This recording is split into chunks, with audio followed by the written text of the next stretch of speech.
थोड़ा उच्चांटे बैठ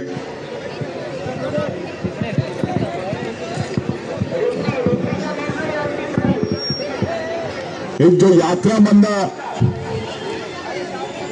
ನನ್ನ ಗೋಂಡಿತ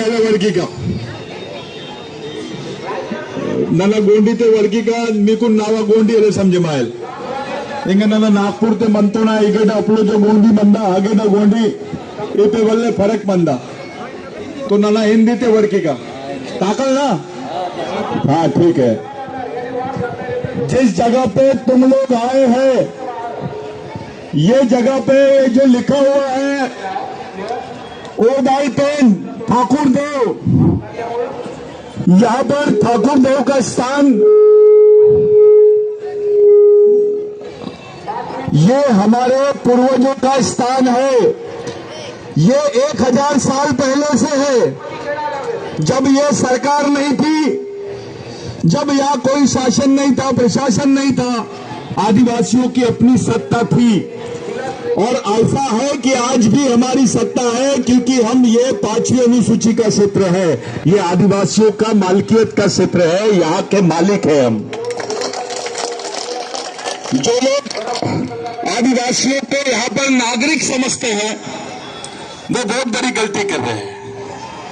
यहाँ युवा पढ़े लिखे बच्चे हैं। ये सरकार ने अभी 93 में ऐसा बोल दी कि भारत में आदिवासी नहीं रहते, भारत में आदिवासी रहता ही नहीं है। इसका मतलब आदिवासी भारत का नागरिक नहीं है। जो लोग ऐसा बोल रहे हैं कि भारत में आदिवासी नहीं रहते हैं, उसका दूसरा मतलब यह होता है कि आदिवासी भारत के नागरिक नहीं है। पूरे देश में गढ़चिरौली को पहचानते हैं इसलिए क्योंकि यहाँ आदिवासी रहते हैं, इसलिए नहीं, ये नक्सलग्रस्त क्षेत्र है करके बोल रहे हैं। अभी पहले आदिवासी विकास के नाम पे हमको पैसा आता था, लेकिन उसके बाद में नक्सलग्रस्त क्षेत्र के नाम पे पैसा आता है। और जो पैसा आता है आदिवासियों के विकास के लिए या कोई योजना बनती है तो पहले नेता खुश होते हैं, फिर ठेकेदार खुश होते हैं और अधिकारी खुश होते हैं, लेकिन आदिवासी खुश नहीं होता क्योंकि उसको मिलता ही नहीं है, तो कोई ताली नहीं बजाएगा, उसको मिलता ही नहीं है। जो ताई ने बोली ना कि हम लोगों ने अभी नक्सल के लिए बनने को ही तैयार होना चाहिए, अभी इससे काम नहीं चलेगा। अब तुमको बाबूराव शर्मा के बनना पड़ेगा, तुमको टंटा भील बनना पड़ेगा, तुमको बिरसा मुंडा बनना पड़ेगा। तुम्हारे पास में तुमको मालूम होना चाहिए तुम किसकी जमीन पर आए हैं। यहीं पर बाबूराव शर्मा के ने क्रांति किया था, यही बाबूराव शर्मा के यहां पर रहते थे। अपन किसकी औलाद है? बाबूराव शर्मा के की औलाद है। बाबूराव शर्मा के ने क्या किया था? आज जो तुम्हारे पास जमीन है, तुम्हारे पास जंगल है, तुम्हारे पास 2 एकड़ 3 एकड़ 4 एकड़ जमीन है, तुम्हारे बदन पे कपड़े, ये बाबूराव शर्मा के की देन है। इसके लिए बाबूराव शर्मा के ने आंदोलन चलाया, पूरे आदिवासियों को एकजुट किया, गैर आदिवासियों को एकजुट किया, चाहे वो कुंडी हो, तेली हो, ठाकुर हो, सब बाबूराव शर्मा के साथ में थे। वो संघर्ष बाबूराव शर्मा के ने किया है। पहले हमारी मां बहनों को कपड़े नहीं पहनने दिया जाता था, कपड़े पहनने का टैक्स लगता था आदिवासियों को, वो टैक्स के खिलाफ में बाबूराव शर्मा के ने लड़ा। पहले हमारे लोगों को घूमने की इजाजत नहीं थी, हमको क्रिमिनल ट्राइब बोलते थे, गुनहगार जमात बोलते थे आदिवासियों को। बच्चा पैदा हुआ तो गुनहगार, क्योंकि वो आदिवासी है, उसको मार दो, कोई पुलिस में कंप्लेंट नहीं होगी, उस पर कोई एफआईआर नहीं होगा। यह पहले कानून था, इसके खिलाफ में बाबूराव शर्मा के ने लड़ा। बाबूराव शर्मा के ने राजाशाही छोड़ दिया, जमीनें छोड़ा और समाज के लिए कोई किसी किस्म का टैक्स ना लगाते हुए पूरे समाज को जमीन आवंटित किया। आज जो तुम्हारे क्षेत्र में जमीनें हैं, ये बाबूराव शर्मा के की देन है। हम उस बाबूराव शर्मा के की बात कर रहे हैं। इन्हें ननपूसी किया मेकुन बद्रो पेन बद्रो भगवान मिकुन जमीन सीता बेटा, किसी भगवान ने हमको जमीन दिया है? कौन से नेता ने, किसी राजा ने हमारे को जो जमीन हमारे हिस्से में आई है हमारे शहीदों ने दी है, हमारे भगवान बाबूराव शर्मा के हैं, हम उसी को भूल गए हैं। सब बच्चे, नए नए बच्चे मोबाइल में लगे हैं। अरे तुम लोग ये सोचो कि तुमको करना क्या है, तुमको जीना कैसे है, तुमको आगे तुम्हारा कैसे भविष्य होगा। बेटा हमारे बारे में तो कोई सोचना नहीं है। गवर्नमेंट नहीं बात कर रही है अपने बारे में, अपने नेता बात नहीं करते अपने बारे में, अपना अधिकारी अपने बारे में बात नहीं कर रहा है, तो बात कौन करेगा अपने साथ? अपने लिए लड़ेगा कौन? हमारे लिए है कौन? किसके माध्यम से हम अपनी लड़ाई लड़ेंगे? इसके लिए कोई बाहर का आदमी नहीं आएगा, कोई नेता नहीं आएगा, यही का सर्वसाधारण आदमी, समाज का नागरिक, बच्चा बच्चा समाज के लिए जागरूक रहना चाहिए। ये षड्यंत्र चल रहा है आदिवासियों को ही खत्म करने का। जहां जहां आदिवासियों के क्षेत्र में जंगल है, जमीन है, पानी है, वहां वहां बड़े बड़े पूंजीपति लोग अपनी फैक्ट्रियां लगा रहे हैं, वहां वहां आदिवासियों को विस्थापित कर रहे हैं। अरे अपन तो बहुत अच्छी हालत में है। ऐसे हमारे कई माँ बहन है, बच्चे हैं, परिवार है जिनके घर में 3 दिन के बाद में एक बार चूल्हा जलता है। ऐसी हालत में हमारा समाज है, डर रहा है सब। हमारा नेता घबराता है, बात करने से घबराता है। मेरे जमीन का मालिक कौन? आदिवासी। यहां का पूर्वज कौन? आदिवासी। यहां की जमीन के अंदर में हमारे पूर्वजों की पीढ़ियां दफन है। ये आज से नहीं हो रही है यात्रा, ये हजारों साल से होती है। आदिवासियों को कोई नहीं समझा सकता है। देश किसका है? देश आदिवासियों का है। देश का मालिक आदिवासी है। तुम देश के मालिक हो। आज आदिवासियों के चेहरे पे स्वाभिमान होना चाहिए, एक आत्मविश्वास होना चाहिए, तो उसके दिमाग में डर दिखाई देता है। ये डर नहीं दिखना चाहिए।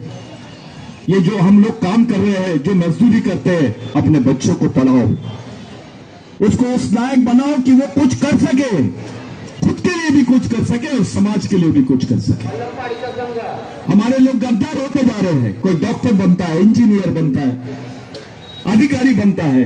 यहां से अधिकारी बना तो गांव को भूल जाता है। पेंदाम है तो पेंदाम कर देता है, गेडाम है तो गेडाम कर देता है। जैसे तेंदुलकर का रिश्तेदार हो रहा है वो। अबे अपनी पहचान छुपाता है, अपने खून को छुपाता है। तो अगर आरक्षण नहीं होता तो अधिकारी नहीं बनता, आरक्षण नहीं होता तो नेता नहीं बनता, आरक्षण नहीं होता तो तू कमिश्नर नहीं बनता, आरक्षण नहीं होता तो डॉक्टर नहीं बनता, इंजीनियर नहीं बनता। आरक्षण किसके नाम से? किसी मसलम के नाम से, किसी गोंड के नाम से, किसी प्रधान के नाम से नहीं, समाज के नाम से है। जो समाज ने तुमको आरक्षण दिया, संरक्षण दिया, पहचान दिया, उसको तुमने क्या दिए?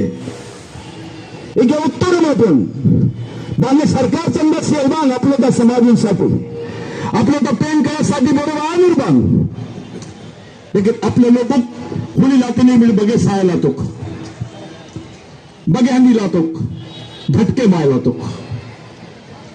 ये भटकने की बात नहीं होनी चाहिए। अपने अधिकारों की बात होनी चाहिए, अपने संवैधानिक अधिकारों की बात होनी चाहिए, अपने सांस्कृतिक अधिकारों की बात होनी चाहिए। ये तो चल रहा है कि आदिवासियों का कोई भी आंदोलन कुछ हुआ तो उसको गैर संवैधानिक आंदोलन घोषित करना है। जो देश का मालिक है वो देशद्रोही कैसे हो सकता है? लेकिन हो रहा है।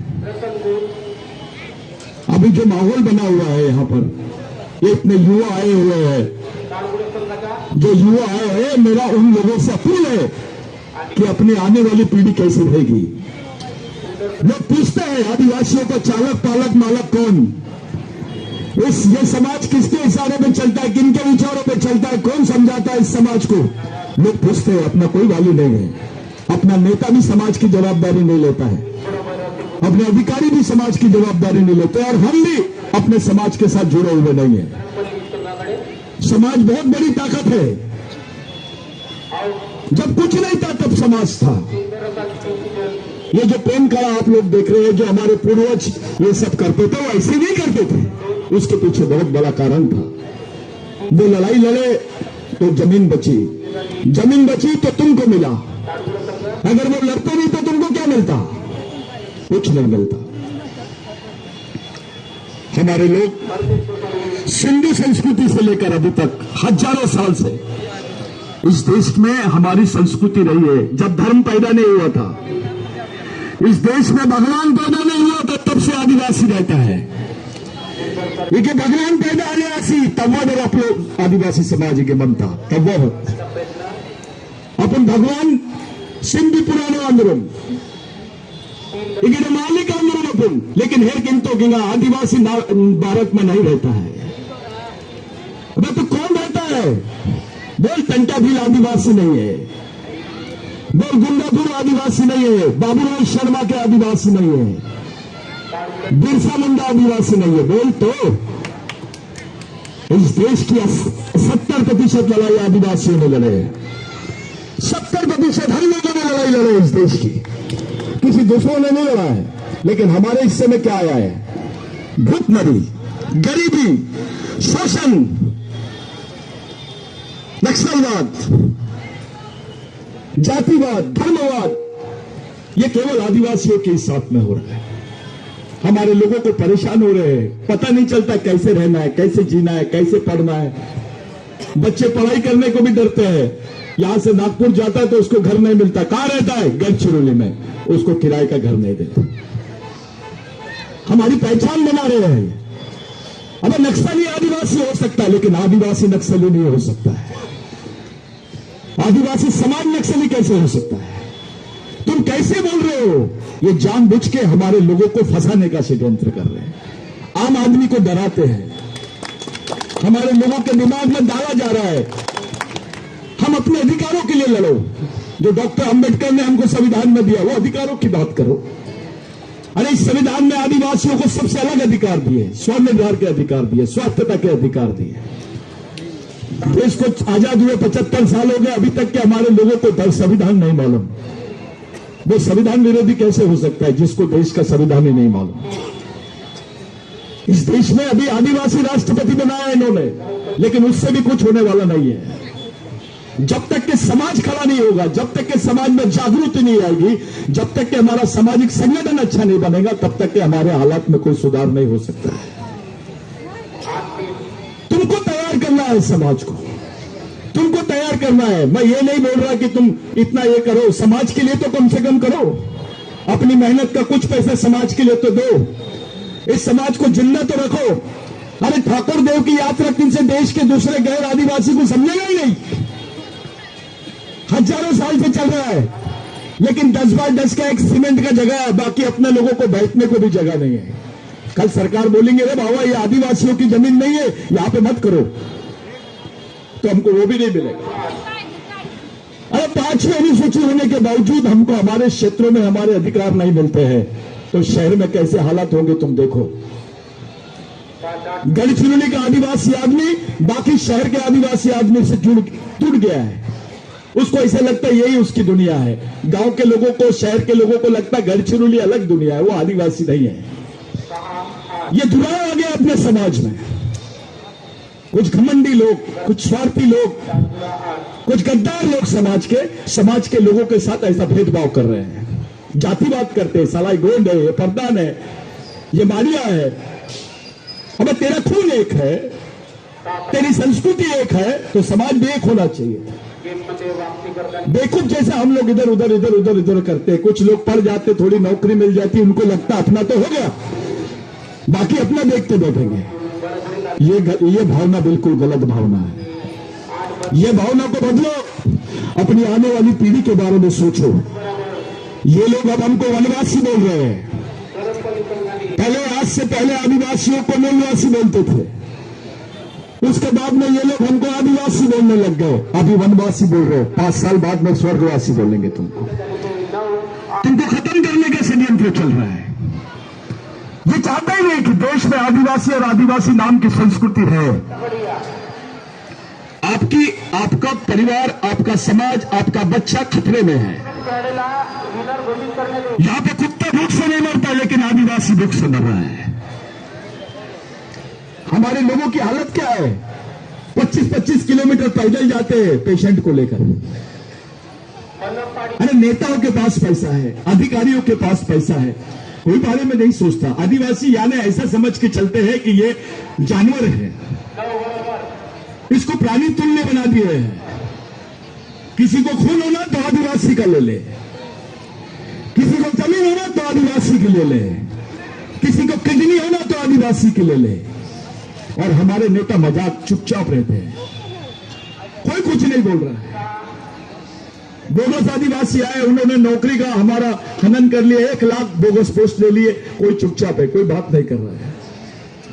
अब तो तुम्हारे पास आरक्षण नहीं रहेगा, तुम्हारे पास सुविधाएं नहीं रहेगी, तुमको मौका नहीं मिलेगा नौकरी का, तो तुम करोगे क्या? अगली कौन सी लड़ाई लड़ोगे तुम? जाओगे किधर? एक छोटी सी किताब नहीं है ये बच्चों को देने के लिए कि ठाकुर पेन बोर आंदो बत्ती आंदो ठाकुर पेन। ये कैसा समाज है यार? ना जीने की प्रथा रह गई, ना मरने की। सिर्फ लावारी से हम लोग बैठे हैं, इधर घूम रहे उधर घूम रहे। मैं पूरा बाजार घूमा आज, मैं एक एक जगह पे देख रहा था। मेरे को यहां पुलिस वाले भाई लोग तो दिखे, लेकिन आदिवासी अधिकारी लोग नहीं दिखे, कर्मचारी लोग नहीं दिखे। जो समाज के भरोसे डॉक्टर, इंजीनियर, बड़े बड़े पोस्ट पे बैठे हैं, वो लोग नहीं दिखे मेरे को। इसका मतलब साफ है कि उनको समाज से जो अपनापन होना चाहिए, जो सामाजिकता होनी चाहिए, वो नहीं है। ये खत्म हो गया है, ये गद्दारी हो रही है। समझदारी नहीं बोलेंगे इसको, ईमानदारी नहीं बोलेंगे, ये सामाजिक गद्दारी है। आज जितने बच्चे हैं, जितने युवा बच्चे हैं, उनके सामने प्रश्न है कि उन्होंने जीना कैसे। हमारे क्षेत्रों में हम कैसे जिएंगे, हमारे क्षेत्रों में हम अपना डेवलपमेंट कैसे करेंगे। हमारे बच्चे उंगलियों में गिनने लायक डॉक्टर, इंजीनियर बन रहे हैं। कोई बच्चे यहां से पढ़ना चाहते हैं तो उनके मां बाप के पास उतना पैसा नहीं। जितने भी यहां पर आए हैं, सब कसम खाओ ठाकुर देव की कि अपने बच्चे को पढ़ाएंगे। तुमको किताबें कम, तुम्हारे पास कपड़े नहीं रहेंगे, रोटी नहीं रहेंगी, चलेगा, लेकिन पढ़ना चाहिए। पढ़ेगा तो ही लड़ेगा, और लड़ेगा तो ही बचेगा। वो बिरसा मुंडा ने बोला था, पढ़ो लड़ो और बढ़ो।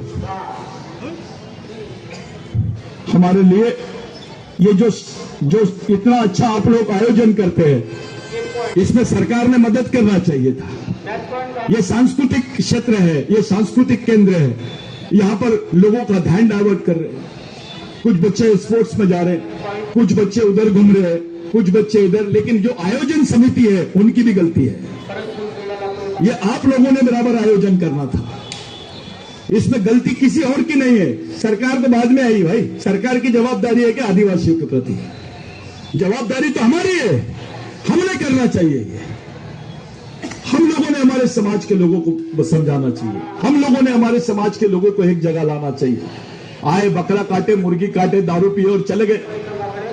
भाषाटी वाटी दिखे इच्छो बड़ो संकेत बात कुल वाती नहीं डिमेट बती वो लाती नहीं टिके डिमेट। क्या ले जा रहे हो तुम यहां से? अरे अब तो ये ठाकुर देव भी खतरे में है, ये जमीन भी आदिवासियों की नहीं रहेंगी कुछ दिनों के बाद। आप लोग एक अच्छे समय पर अच्छा आयोजन कर रहे हो। मैं सिर्फ 3 बातें बोल के जा रहा हूं आपको कि जितने बच्चे पढ़ना चाहते हैं, जिनकी पढ़ाई छूट गई है, वो शुरू करो। क्या मदद लगती है, हमसे जितना संभव होगा करेंगे। जो बच्चे कुछ बड़े एजुकेशन के लिए जाना चाहते हैं, वो शुरू करो। तुमको क्या मदद लगती है बोलो। और दूसरी चीज, अपने दिमाग में डर नहीं रखना। अपने दिमाग में किसी चीज का डर नहीं होना चाहिए, सिर्फ आपके दिमाग में आपके माँ बाप का डर होना चाहिए, बाकी किसी का नहीं। अपने अधिकारों के बारे में सोचो, अपने बारे में सोचो, अपने समाज के बारे में सोचो। जब भी आप में डर आए तो बिरसा मुंडा को याद करो, कंटाभील को याद करो, बाबूराव शर्मा के को याद करो। किसकी औलाद है ये याद करो। इस देश में जितने भी क्रांतिकारी हुए हैं, उनमें सबसे ज्यादा क्रांतिकारी आदिवासी समाज में हुए हैं। अरे वैसा देखा जाए तो आदिवासी का बच्चा बच्चा स्वतंत्र सेनानी है, लेकिन स्वतंत्र सेनानी की भी सर्टिफिकेट उसको देते हैं, प्रमाण पत्र उसको देते हैं जिन्होंने उंगली भी नहीं कटाए। हमारी तो पूरी कौम की कौम स्वतंत्र सेनानी है, ये हमको क्या समझाएंगे देश किसका है, स्वतंत्र किसका है? देश का मालिक आदिवासी है, वही इस देश के लिए सच्ची लड़ाई लड़ा है। हमको लड़ाई कर क्रांतिकारियों के बारे में समझाओ मत। आदिवासियों के तो खून में क्रांति है, उसको सिर्फ थोड़ा समझाने की देरी है। बिरसा मुंडा तो कभी भी आता है उसके आंख में, टंटा भील बाबूराव शर्मा के कभी भी समझता है वो।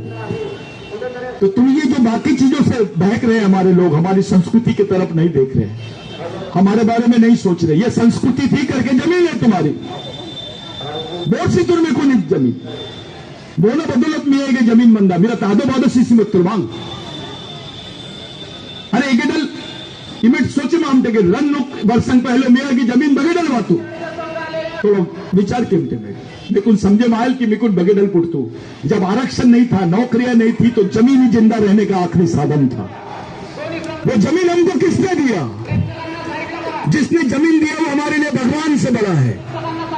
एक एक घर में बाबूराव शर्मा के की बात होनी चाहिए, उसकी फोटो देखनी चाहिए, उसके विचारों पे बात होनी चाहिए। और अगली बार जब यहां पर यह सभा होगी, जब भी यह कार्यक्रम होगा, तो पूरे देश के आदिवासी यहां पर आएंगे। मैं ये बोल रहा हूं, पूरे देश के आदिवासियों को यहां पर लाएंगे, क्योंकि यहां के आदिवासियों को लगना चाहिए कि उनके भाई कितने हैं, तुम अकेले नहीं है, पूरे देश का आदिवासी आना चाहिए। इस यात्रा को बड़े लेवल पे करेंगे, चाहे हमको सरकार की मदद मिले ना मिले, हमको किसी की जरूरत नहीं है। हम अपने समाज से एक एक रुपए, एक एक पैसा अपने समाज से खड़ा करके काम करेंगे, अपना स्वाभिमान खड़ा करेंगे। और ये जो माहौल बनाया जा रहा है हमारे खिलाफ, उस माहौल को समझो। तुम्हारे बच्चों पर, तुम्हारे ऊपर, ये हमारे समाज की आखिरी पीढ़ी है। ये जो लड़ाई आप लड़ने जा रहे हो, ये आखिरी पीढ़ी द्वारा, आखिरी पीढ़ी को बचाने के लिए आखिरी पीढ़ी द्वारा लड़ी जाने वाली आखिरी लड़ाई है। इस लड़ाई में हार गए तो तुमको कभी नक्शे में भी नहीं दिखेंगे आदिवासी। 200 साल की गुलामी की तरफ जा रहे हैं हम, हर चीज छीन रहे हमसे, हमारी जमीन छीन रहे, हमारा आरक्षण छीन रहे, हमारे अधिकार छीन रहे। फिर तुम जिंदा किसके भरोसे रहोगे? कौन तुमको जिंदा रखेगा? सरकार तो जवाबदारी ले रही नहीं है, उनको चिंता ही नहीं है। उनको जंगल की चिंता है, जंगली जानवर की चिंता है, पर्यावरण की चिंता है। वे तीनों को किसने बचाया? आदिवासी ने बचाया। जंगली जानवर, प्राणी बचाओ बोल रहे हैं, पर्यावरण बचाओ बोल रहे हैं, लेकिन आदिवासी बचाओ कोई नहीं बोल रहा है। क्यों नहीं बोल रहे हैं? क्योंकि इनकी नीयत में नहीं आदिवासी बचना चाहिए। तुम्हारी कौम खत्म कर जाएंगे ये लोग, इसलिए तुमको पढ़ना है, तुमको तैयार होना है, तुमको अपने समाज को बचाने के लिए सामने आना है। जब तक के पूरे गढ़चिरौली जिले का आदिवासी एक जगह नहीं आता, तब तक के कोई रास्ता नहीं बनता है। सबसे बड़ी ताकत हमारी समाज है। हमारे समाज को कैसे बचाओगे उसके बारे में सोचो।